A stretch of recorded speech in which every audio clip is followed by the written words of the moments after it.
Vamos a abrir la Biblia en Lucas, en el Evangelio según Lucas, en el capítulo 8, Lucas 8. Y mientras abren la Biblia en Lucas 8, les cuento esto. 2 domingos atrás vimos en la parábola del sembrador que Dios es autoridad sobre nosotros y por tanto la palabra de Dios debe ser obedecida.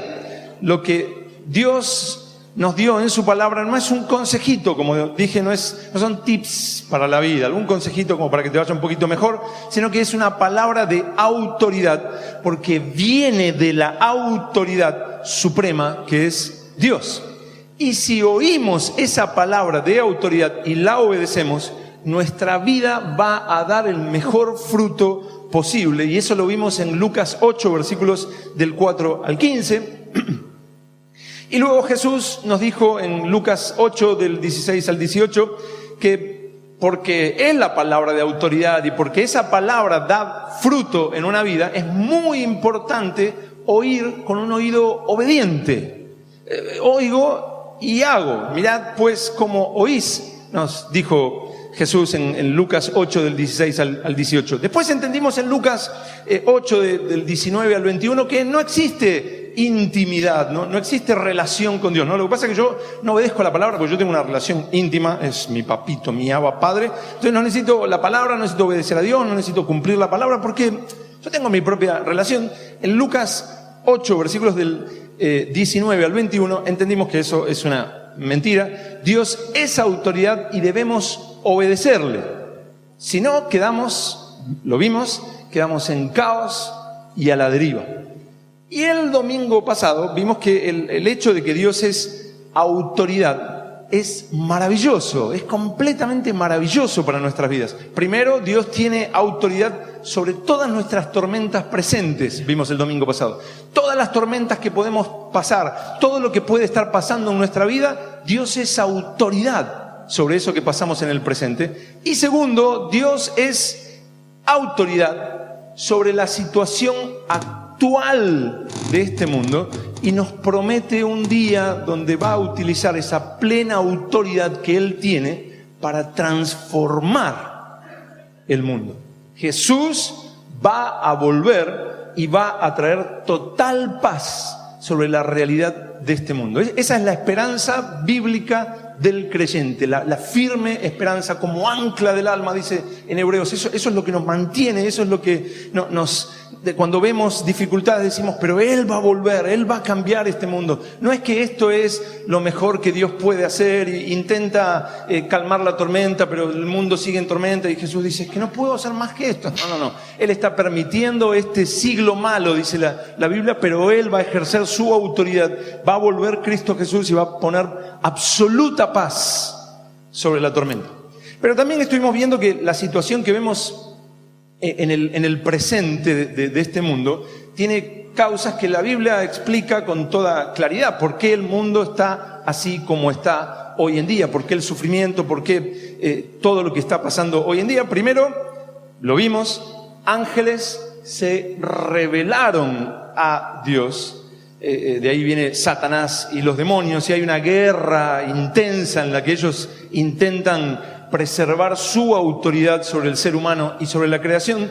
Segundo, el ser humano, nosotros, la raza humana, por influencia de Satanás, se rebeló a Dios y quedó cautivo de Satanás, y cada día vemos las consecuencias, la tragedia, la locura que fue rebelarnos a Dios. No, yo puedo, yo no necesito a Dios, no pasa nada. Satanás le dijo al ser humano, no es tan así. Y hoy vemos, ¿qué les parece? ¿Dios tenía razón? ¿Fue lindo rebelarnos a Dios? ¿Verdad que el mundo está hermoso? Bueno, esa es la tragedia, nos rebelamos a Dios y estamos pagando las consecuencias. El ser humano, si continúa en rebeldía contra Dios, va a pagar aún más consecuencias porque está bajo la autoridad de Satanás. Lo vimos el domingo pasado. Si tienen alguna duda sobre eso, pueden visitar una página muy linda que se llama iglesiabiblicamisio.com y escuchan la predicación número 44 donde hablamos de este tema. Por lo que en el presente estamos bajo los efectos de esta guerra. El ser humano sin Cristo sufre esto y el que está en Cristo enfrenta una guerra espiritual. Vuelvo a decir, hay una guerra espiritual en la que el que no está en Cristo está bajo el dominio de Satanás, pero el que está en Cristo, nosotros, espero que todos nosotros, enfrenta una guerra espiritual también. Según Efesios 6, del 10 en adelante, hay una guerra espiritual. Recordarán Efesios 6:12 que dice: no tenemos lucha contra sangre y carne, no tenemos lucha entre nosotros. Yo sé que es más lindo pelearnos entre nosotros y solo mirar, nos divertimos, es entretenido, sino que hago de la vida, pero tampoco en el matrimonio, tampoco con los hijos, tampoco con el jefe, sino no tenemos lucha contra sangre y carne, sino contra principados, potestades y todo lo demás que dice en Efesios 6:12. Así que Dios promete en su palabra que va a transformar este mundo. Él va a traer total paz a la tormenta en la que vemos este mundo, mientras Satanás y su reino pelean violenta y decididamente contra nosotros y contra la humanidad. Quieren mantener su dominio. Satanás y los demonios, el reino de las tinieblas, pelea y pelea y pelea y pelea.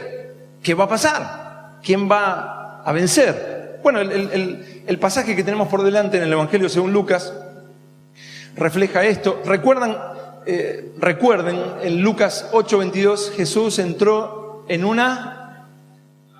Qué bueno que dos hermanos se acuerdan de las predicaciones. Es súper alentador que entró en una barca.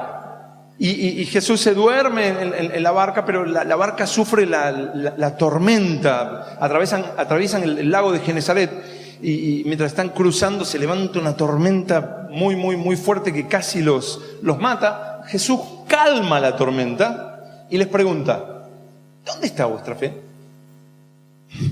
¿Quién de nosotros hubiera dicho: no, ahora se va a despertar Jesús y Él va a calmar la tormenta?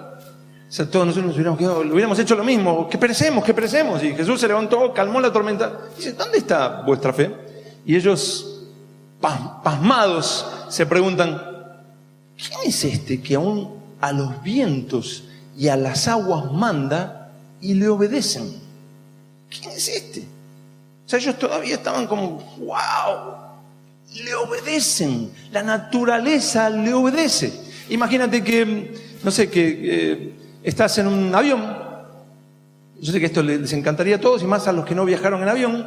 Te subiste por fin, tenías miedo y dijiste: bueno, el Señor me va a cuidar. Y subiste al avión y el avión empieza una turbulencia, un pozo de aire. ¡Bum! ¡Bum! ¡Bum! Y de repente el piloto dice: abróchense bien los cinturones. Estamos a punto de descubrir si hay tiburones en el agua en esta zona o no. Y de repente tú dices: Señor. Y el avión hace Él tiene autoridad sobre la naturaleza. Eso es lo que les pasa a ellos. Y dicen: wow, puede mandarle a las olas y el viento y la tormenta. Tiene autoridad. Pero miren en Lucas 8:26, que es el pasaje que vamos a leer hoy. Lucas 8:26. ¿Lo tienen? ¿Sí? Dice: y arribaron, o sea, Jesús va con sus discípulos en la barca, están cruzando desde Capernaum, van hacia una zona de Gadara y están cruzando el lago de Genesaret. Dice: y arribaron a la tierra de los Gadarenos, la zona de Gadara, que está en la ribera opuesta a donde estaban ellos, a Galilea. Al llegar Jesús a tierra, vino a su encuentro un hombre de la ciudad, endemoniado desde hacía mucho tiempo, y no vestía ropa ni moraba en casa, sino en los sepulcros. Lo primero que vemos es algo raro. ¿Cuántos vieron una persona endemoniada en su vida? No que el esposo, no que mi esposo, yo creo que... O sea, sacando al esposo. ¿Cuántos vieron una persona endemoniada? Que pueden decir realmente... Bueno, yo diría un 10%, si llegamos al 10%. Persona endemoniada. Es algo bien extraño, ¿no? O sea, Jesús va con los discípulos, van en la barca, vaya a saber lo que pensaban los discípulos, se levanta la tormenta y llegan, cruzan y les sale al encuentro una persona endemoniada. Yo sé que todos ustedes son súper valientes y son realmente la valentía en persona, pero yo a los 21 años, cuando el Señor me empezó a rescatar, me estaba sacando, no sé por qué, por esas cosas raras, ¿no?, de algún creyente, una persona me dice, vení, vamos a orar por mi esposa. Entonces yo pensé, bueno, qué lindo, ¿no? Vamos a orar, Señor, bendícela. No, la esposa estaba totalmente endemoniada, ¿no? Entonces yo de repente entré a una habitación donde había una mujer endemoniada, que apenas conocía, y un hombre que apenas conocía, que estaba orando por su esposa endemoniada. Lindo ejemplo de fe, ¿no? De ministrar a su familia y demás. La mujer me dice, vamos a orar. Entonces, totalmente nuevo en la fe, y ni sabía ni orar, ni nada. Bueno, él empieza a orar. Esto sucedió exactamente como lo estoy contando. La mujer estaba en la cama, se levanta así y le pega una piña a su esposo. Y yo en el medio. Ella, y le pegó, ¿no? Yo miré a la mujer, lo miré a él a ver si había sobrevivido, ¿no? Y me dice, agarrá los brazos. Agárraselo vos, ¿no? Es tu esposa, hacete cargo, ¿no? Y le agarré los brazos y ella, la mujer esta, me hacía... Entonces yo, con toda la fuerza que podía emplear, mi corazón iba a ritmo de heavy metal, ¿no? O sea, yo, ¿no? Y le sostenía, y él oraba y arrepentía y no sé qué, no sé cuánto. Yo salí de ese lugar, me hice más cristiano que el apóstol Pablo. No pude dormir por 2 días. Estaba durante el día más o menos como que lo llevaba, pero me agarraba miedo de cuando llegara la noche. Pues tenía miedo que me salga la mujer detrás de un árbol, ¿no? Y pensaba, wow, hay personas que puedo cruzar por la calle o que puedo cruzar por ahí que están endemoniados. Es una pura realidad. En este caso, que vemos aquí en Lucas 8, dice, al llegar él a la tierra, vino a su encuentro un hombre de la ciudad endemoniado desde hacía mucho tiempo. Endemoniado.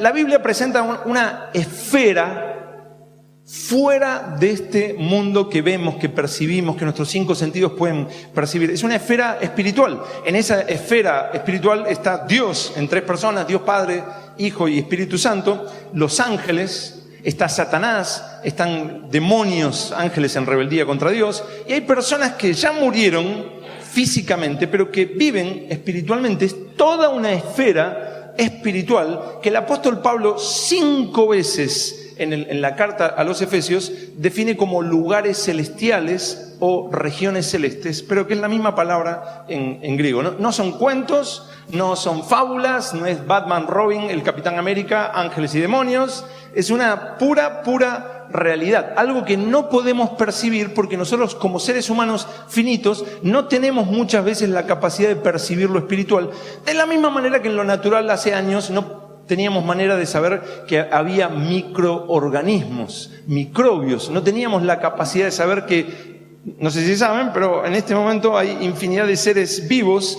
acá flotando y son microbios que no lo podemos percibir, recién lo empezamos a percibir con el microscopio. Al crecer la ciencia en ese sentido, descubrimos infinidad de seres que no teníamos la capacidad de percibir. Así exactamente es el mundo espiritual. Eso de si yo no lo veo, no lo creo, es muy limitado, extremadamente limitado. O sea que solamente creo en lo que yo puedo ver, lo que yo puedo sentir. No, hay una esfera espiritual que no tenemos acceso por nuestra incapacidad, pero que existe. En este caso que narra Lucas 8:27, le sale al encuentro un hombre endemoniado. ¿Qué significa eso? Como dije el domingo pasado, en el mundo existen 2 personas, los que están bajo el dominio de Satanás y los que están bajo la autoridad de Jesús. Algunas, no todas, algunas de las personas que están bajo el dominio de Satanás, que siguen bajo el dominio de Satanás, algunas, no todas, pueden estar poseídas por demonios. No solo Satanás los tiene bajo su autoridad, sino que en algunos casos los poseen a esas personas en diferentes niveles. Hay personas que simplemente tienen problemas mentales, problemas neurológicos, pero hay otras personas que parece que tuvieran simplemente problemas mentales, problemas neurológicos, pero están endemoniados. Jesús o el Evangelio separa esto. En Marcos 4:24 afirma, Mateo 4:24 afirma que Jesús sanaba a endemoniados y lunáticos. Hace una separación. Hay gente que tiene un problema mental, pero hay gente que está endemoniada. Vuelvo a decir, hay personas que simplemente tienen problemas mentales y hay personas que parecen lunáticos, pero están endemoniados y genera una especie de locura. En este caso de este hombre que le sale al encuentro a Jesús, la persona está endemoniada. Endemoniada. Y miren cómo estaba esta persona endemoniada. En el versículo 27 dice: al llegar en la tierra vino a su encuentro un hombre de la ciudad, endemoniado desde hacía mucho tiempo y no vestía ropa. O sea, el endemoniado estaba desnudo completamente. Ni moraba en casa, sino en los sepulcros. O sea, un hombre desnudo que andaba por ahí entre los sepulcros de los muertos. Y Marcos 5:5 agrega que esta persona de día y de noche andaba dando voces en los montes y en los sepulcros e hiriéndose con piedras. Y vamos a leer ahora en un momento en Lucas mismo que lo ataban con cadenas y con grillos y él los rompía. Es una fuerza más allá de lo normal, una fuerza sobrehumana. O sea, un hombre desnudo que andaba por ahí por los sepulcros gritando, todo ensangrentado. Lindo hombre para encontrarse de noche, ¿verdad? En un paseo así que saliste a orar por la calle, ¿no? Y de repente te sale el loco de los sepulcros, ¿no? Sangrando, todo cortado, desnudo, gritando. Como gritaba este, ¿no? No me gusta estar, decía, encerrado. Yo no te dije nada, ¿no? El loco de los sepulcros, ¿no? Y los demonios que están dentro de esta persona, o sea, tiene demonios dentro. No es solamente un loco que anda por ahí, que uno le dice, bueno, tranquilo, sino que tiene demonios, y son demonios que forman parte de esta guerra contra Dios y que están determinados a dañar la creación de Dios. ¿Qué les pasaría si se encontraran con el loco de los sepulcros? Con fe, ¿no? No, sí, fuera demonios. ¿Les agarraría pánico? ¿Pánico? Te sale el loco de los sepulcros gritando como loco, todo ensangrentado, desnudo. Y sí. Ahora, ¿qué pasa con el loco de los sepulcros, con el endemoniado, cuando se encuentra con Jesús? ¿Qué hará? Miren en el versículo 28.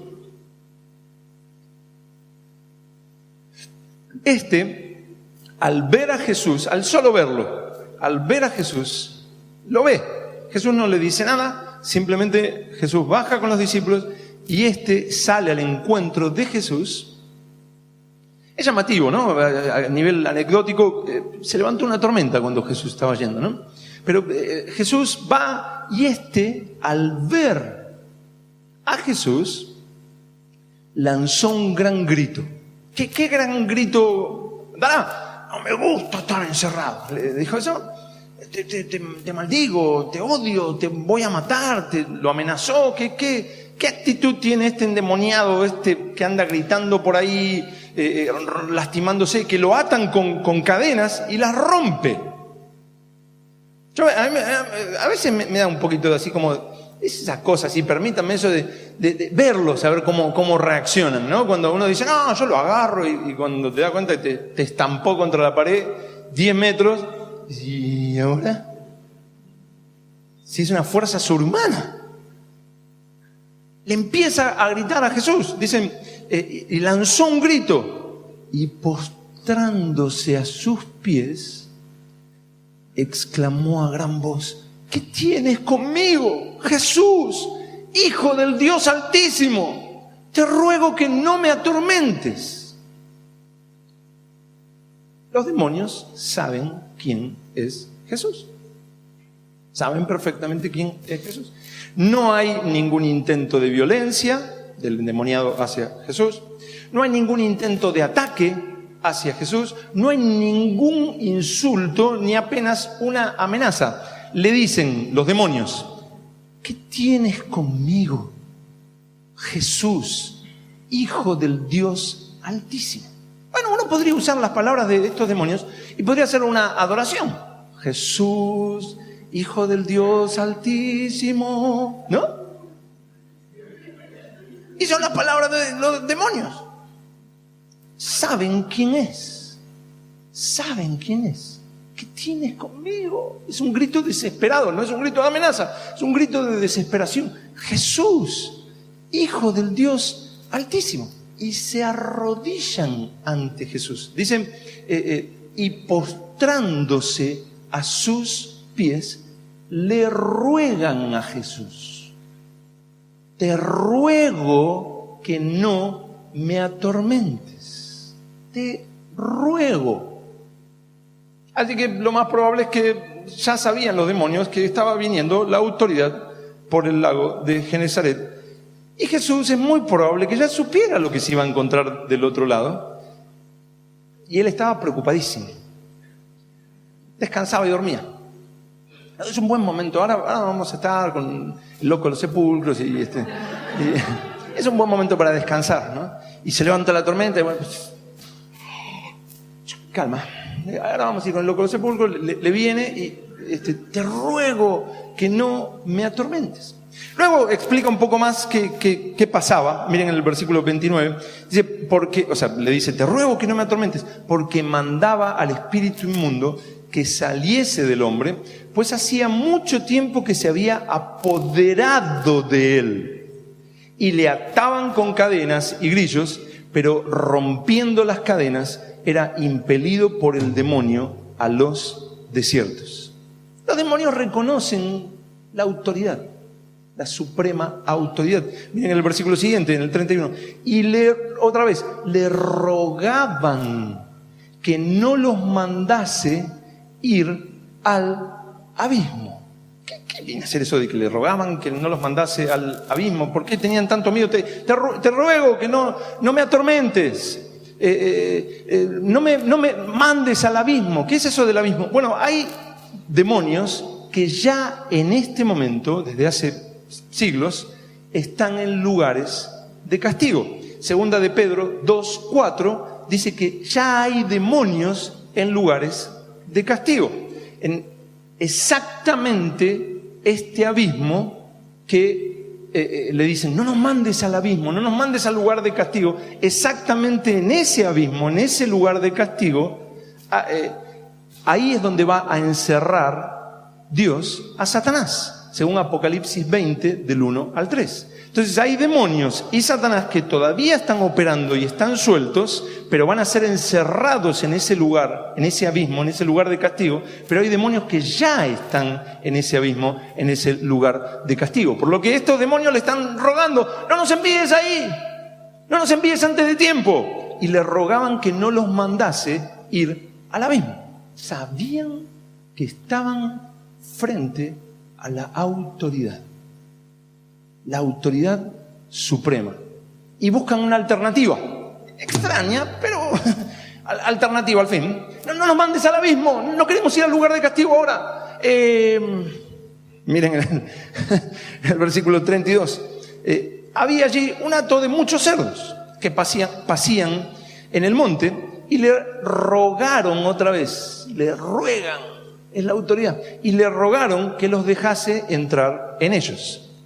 Y les dio permiso. La autoridad les da permiso.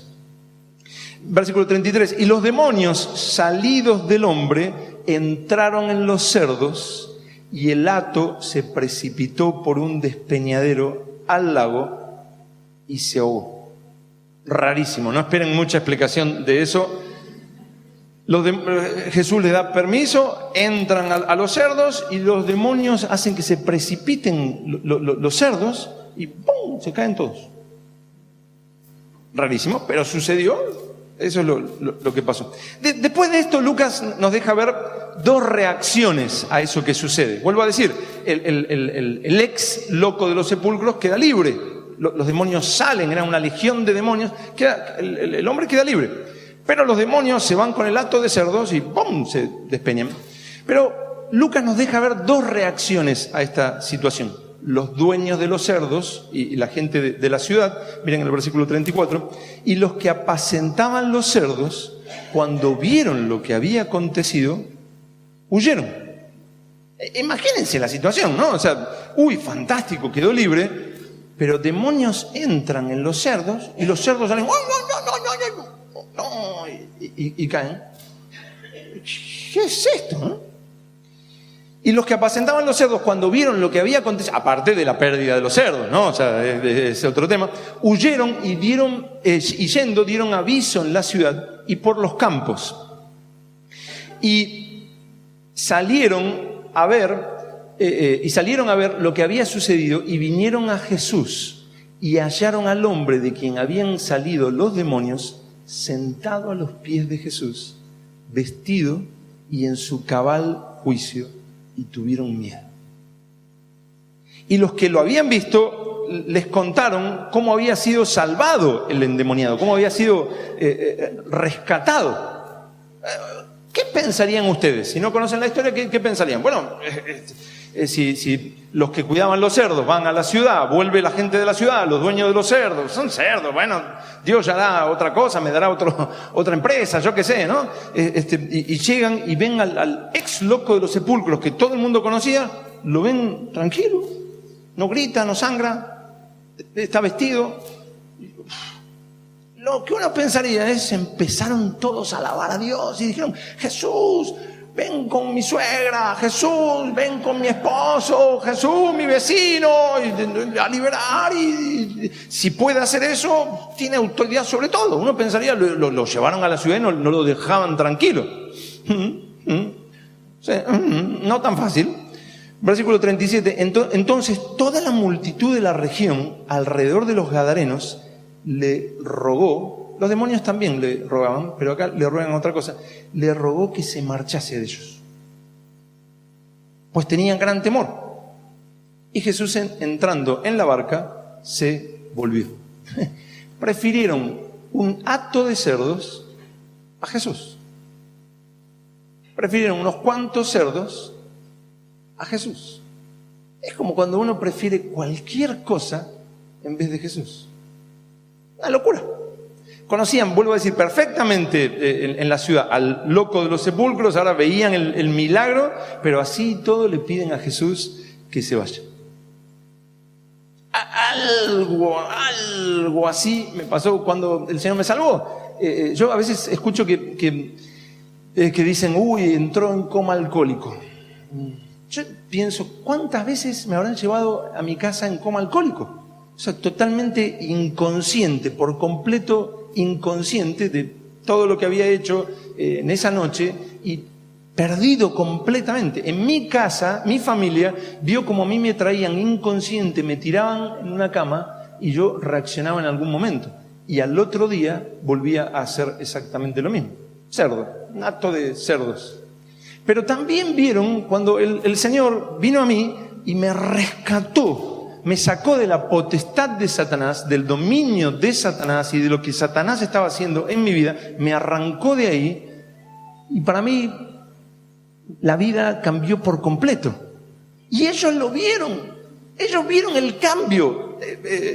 Para que más o menos entiendan, yo no sé si me van a saludar después de esto o van a pensar que soy como el loco de los sepulcros, pero para que entiendan un poco, en mi casa era comer. Y yo me sentaba enojado y enfurecido totalmente. Y si alguien me miraba, mi mamá, mi hermano 7 años más grande y la pareja de mi mamá. Yo con 17, 18, 19 años los miraba y les decía, ¿qué me miras? Y todos agachaban la cabeza y no se hablaba en la mesa. Eso año tras año. Ellos lo vieron. Y vieron la transformación que de golpe me decían algo, no sé qué, y yo perdonaba. Amaba. Me echaron de mi casa. Mi mamá me dijo, o tiras esa Biblia o te vas de esta casa. Yo había estado en tinieblas totalmente, y para mí era una ecuación muy sencilla. Sigo a Cristo, sigo a Jesús. A los años pude volver a mi casa, y un día la pareja de mi mamá, que ya falleció, me dijo: yo prefería al anterior Luis. Y yo le dije: pero si me viste destruido, yo no estaría hoy en día acá. Sí, yo prefería al anterior Luis. Es preferir el hato de cerdos a Jesús. Mi madre falleció sin Cristo, ese hombre falleció sin Cristo. Es preferir el hato de cerdos a Jesús, como hicieron ellos en este caso.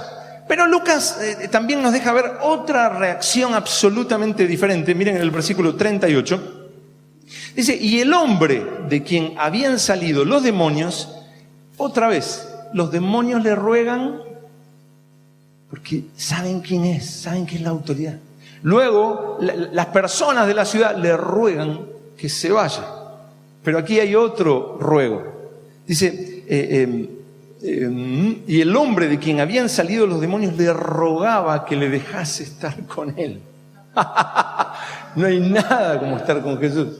Por favor, yo creo yo la verdad, sinceramente, creo que no hubiera actuado como este hombre. Yo me hubiera colgado a la barca y me muera ahogado, pero yo no me quedo sin seguir a Jesús. Me hubiera colgado así: ¡oh, por favor! Me hubiera ahogado y ahí hubiera muerto en el Señor. Pero está Jesús.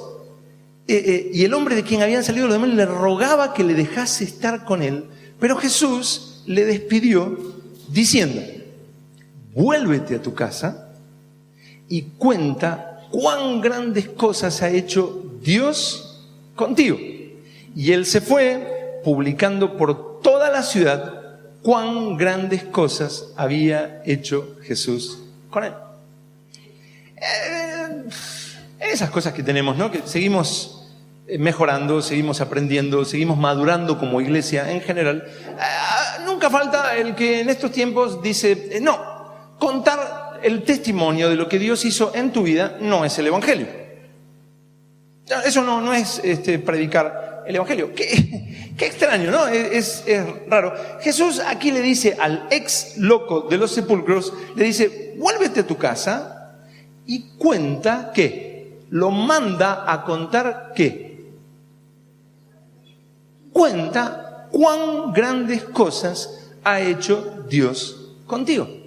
Y eso es lo que hace el ex loco de los sepulcros. Dice: y él se fue, publicando por toda la ciudad cuán grandes cosas. Jesús le había dicho: cuenta cuán grandes cosas. Y él dice: por toda la ciudad cuán grandes cosas había hecho Jesús con él. O sea que cuando le contamos a otro: no, él me rescató, él cambió mi vida, él me transformó, él me amó, yo no tenía sentido, y que esto, que lo otro, y él me sanó, esto, lo otro, él hizo. Cuando le contamos a otros cuán grandes cosas ha hecho Dios con nosotros y con otras personas que conocemos, estamos haciendo lo que Jesús le dijo a este hombre. La clave, ¿la qué? Obedientes, niños obedientes. La clave está justo en este versículo. Jesús le dice: vuélvete a tu casa y cuenta cuán grandes cosas ha hecho ¿quién? Dios contigo. Y Lucas agrega: y él se fue, publicando por toda la ciudad cuán grandes cosas había hecho Jesús con él. No es solo lo que Dios hace e hizo y hará en tu vida. Es lo que Dios hizo, hace y hará a través de Cristo Jesús. Ese es el Evangelio. Ese es el Evangelio. Hay gente que uno lo escucha predicar, ¿no?, en diferentes lugares. Y dice: esa misma predicación la podría haber predicado hace 2500 años, antes de que viniera Jesús. Te habla de Dios y de lo que Dios puede hacer en tu vida, pero te habla sin mencionar el Evangelio, sin mencionar a Jesús, sin mencionar que es a través de Jesús. Entonces te dice: Dios es bueno, Dios es misericordioso, Dios es fiel, Él puede hacer no sé qué, y ahí se queda. Eso es saltear, no algo menor. Fuimos enviados a predicar el Evangelio. Predicamos de Cristo Jesús. predicamos de lo que Dios hizo, hace y hará en su enviado, en Cristo Jesús, en el Hijo de Dios, en el rescatador, en el Mesías. Entonces aquí dice que Jesús le dice, ve y cuenta cuán grandes cosas ha hecho Dios. Y dice, y él empezó a contar cuán grandes cosas había hecho Jesús en él. Predicamos el Evangelio, predicamos que en Cristo Jesús Dios ha manifestado su amor por nosotros, que Dios ha comenzado a rescatar a la humanidad, que Dios nos rescató a través de Cristo Jesús, y son las buenas noticias de que en Cristo hay salvación, perdón, sanidad, salud, el amor de Dios para los suyos. Y cuando le cuentas a alguien, le dices, no, es que yo era terrible, yo era esto, lo que acabo de contar, esas cosas tan bonitas del pasado, pero no, Dios en Cristo, cuando me predicaron de Cristo, Él hizo con mi vida así, ¡rah! Y lo que era ya no es lo que es hoy en día, gracias a Cristo Jesús. Ese es el Evangelio. El Evangelio. Las buenas noticias en Cristo Jesús. Mas a todos los que le recibieron, a los que creen en su nombre, les dio potestad de ser hechos hijos de Dios. Ese es el Evangelio. Las buenas noticias de que Dios no nos dejó bajo las consecuencias de nuestra rebeldía contra Él, sino que se lanzó en Jesús a rescatarnos de la forma más amplia, completa, absoluta, y que nuestro rescatador es la autoridad sobre absolutamente todo. No solo nuestras tormentas presentes, no solo sobre las tormentas de este mundo, como vimos el domingo pasado, sino que nada ni nadie puede detener a Jesús. Satanás y los demonios tiemblan ante Él, se postran ante Él y obedecen lo que Él les dice que tienen que hacer. Hermanos, estamos en las manos más seguras, en las manos más seguras. Y si te encuentras con un endemoniado, puedo decirte por la palabra de Dios, por ejemplo lo que acabamos de leer, que el que tiembla es Él. El demonio tiembla, sabe quién está dentro tuyo, sabe bajo qué autoridad estás, y él tiembla por Cristo Jesús. Si no fuera por Cristo Jesús, él te podría decir, sí, pero te equivocaste hace 2 días y esto y lo otro. No. Yo no te vengo a echar fuera por mi autoridad, por mi poder, por mi piedad, sino que te vengo a dar las órdenes de Cristo Jesús, porque te estoy orando en el nombre de Jesús, porque estoy bajo la autoridad de Cristo Jesús, y en el nombre de Jesús te reprendo y te echo fuera, porque es la autoridad. Amén. Esa es la verdad.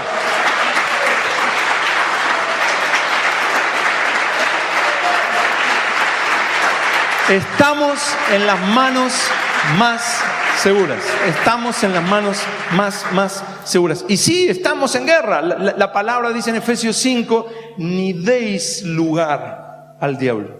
Ni deis lugar al diablo. ¿Cómo? Bueno, si lees Efesios 5 te vas a encontrar qué es lo que está diciendo. La amargura, el resentimiento, la falta de perdón, la falta de oración, esto y lo otro y lo otro y lo otro. Hay toda una lista de cómo darle lugar al diablo. Entonces puedes estar en Cristo, pero tus decisiones, tus acciones están dando lugar en tu vida, en tu familia, en tu economía, porque no estás obedeciendo al Señor. Por eso el apóstol Pedro dice, someteos a Dios. Someteos a Dios, resistid al diablo y huirá de vosotros. Tú puedes orar, puedes ayunar, puedes cantar, puedes zapatear y puedes bailar en la terraza de tu casa, pero si no te sometes a Dios, si no obedeces, le estás dando lugar al enemigo. Pero si te sometes a Dios, resistes al diablo, Él sabe quién está dentro tuyo y se va a someter a la autoridad. Quizás si vieras al loco de los sepulcros te daría miedo, tal vez te da miedo predicarle el evangelio a alguien y que de repente salga gritándote, no me gusta estar encerrado. ¿Y qué pasa si le predico y se manifiesta y no sé qué? Pero vuelvo a decir, ese demonio sabe quién está contigo y le teme a él. Nuestro Dios tiene toda autoridad, no solo en esta esfera terrenal, como lo vimos, detiene la tormenta, sino también en la esfera espiritual, celestial. Y pronto va a ejercer esa autoridad para terminar con esta guerra espiritual que vemos. Primera de Corintios, capítulo 15, versículos 24 y 25, dice, está hablando de Jesús, cuando haya suprimido todo dominio, toda autoridad y potencia, porque preciso es que Él, Cristo Jesús, reine hasta que haya puesto a todos sus enemigos debajo de sus pies, bajo su autoridad. Someta todo enemigo debajo de sus pies. Y el último enemigo, dice 1 Corintios 15, que es la muerte. La muerte. Pero todo demonio, Satanás, toda la rebelión que hay va a ser sometida bajo sus pies. Toda lengua va a confesar que Jesucristo es el Señor. Toda rodilla se va a doblar delante de Él, como dice en Filipenses 2. No que todos van a reconocer que Él es hermoso, sino que todos se van a someter. Algunos voluntariamente, la iglesia, pero otros se van a sujetar, se van a someter y van a pagar las consecuencias. Por eso Romanos 16, 20 nos asegura: el Dios de paz aplastará en breve a Satanás bajo vuestros pies. La iglesia es el cuerpo de Cristo y toda potestad, todo dominio, toda autoridad contra él se va a sujetar a sus pies. Y nosotros somos el cuerpo de Cristo. Y por eso vamos a ver, el Dios de paz aplastará en breve a Satanás bajo vuestros pies. Todo se va a sujetar a Cristo Jesús. Hermano, el que está en ti es más fuerte que el que está en el mundo. Oramos, clamamos, tomamos la autoridad que Dios nos dio y se sujeta. Someteos a Dios, resistid al diablo y huirá de vosotros.